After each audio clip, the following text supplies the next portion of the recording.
you know who was the happiest person who ever lived? The answer is in the Bible. It was Jesus. Scripture tells us the following of Jesus Christ. You love justice. You hate evil. Therefore, O God, your God has anointed you, pouring out the oil of joy on you more than anyone else. That's Hebrews 1:9. Millions of people today in our culture, they reject not Jesus, but a caricature of him.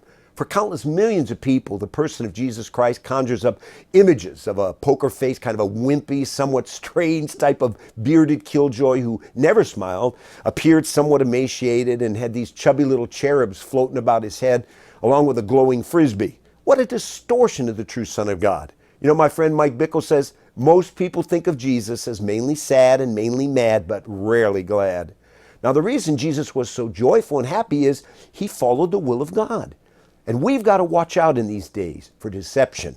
In an era of increasing deception from computer-enhanced cover girls, phony photos, and backgrounds on dating sites, plus reality shows that aren't real after all, we got to be vigilant. In the New Testament, Jesus warned us that at the end of the age, right before his return, the number one signpost would be deception. It says it 3 times in Matthew 24, 1-10.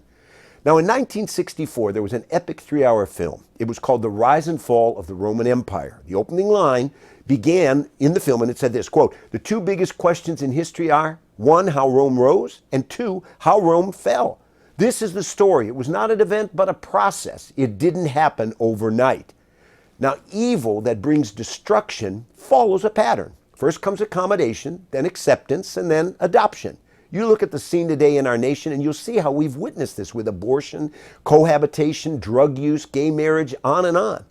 So today we're going to take a crash course in civics since we don't get it in school anymore. We're going to take a look at political parties, how united action increases effectiveness. You know, you get an ox pull a cart, he can pull 1,000 pounds. But if you put 2 together, they can literally pull 5,000. It's amazing, but it's true.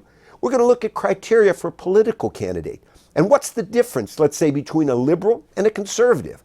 Now, while Jesus isn't sitting in heaven waving an American flag and humming, I'm proud to be an American, let's remember that the United States has been an example for centuries to the rest of the world. The vision of the Christians who established this nation was that of a city on a hill, bringing the gospel and being a witness to the world.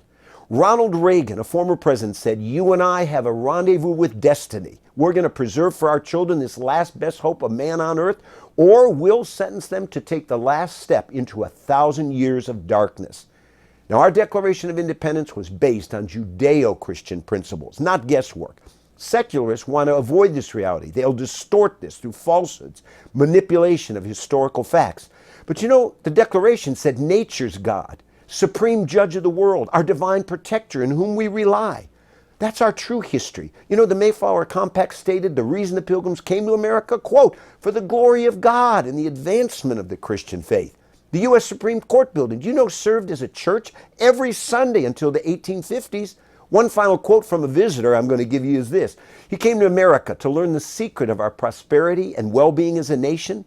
Alexis de Tocqueville. He was a French observer who came in 1831, and you know what he wrote? A book called Democracy in America. And here's what he said. "There is no country in the world where the Christian religion retains a greater influence over the souls of men than in America. America is great because America is good. If she ever ceases to be good, she will cease to be great."